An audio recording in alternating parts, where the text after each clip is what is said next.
How to change GPS location on Android.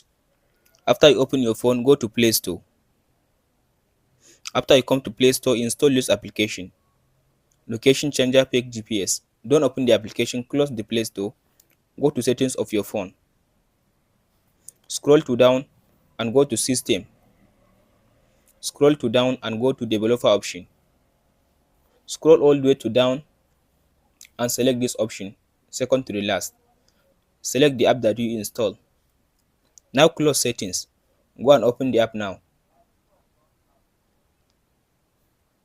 If you open the app for the first time, tap on this show map. It will give you your current location. So as you can see now it gives me Australia. I'll tap on this search button, search for new location. I'll choose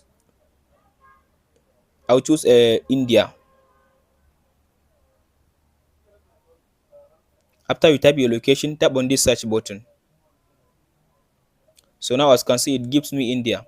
All I have to do now, tap on this start button. So now it makes my location to India. Now close the app. Go to Google Map. After you come to Google Map, tap on this search button to see your current location. So zoom out to see your current location. As you can see now, my current location is turns to India. Hope this video helps you. Don't forget to like and ask question in the comment.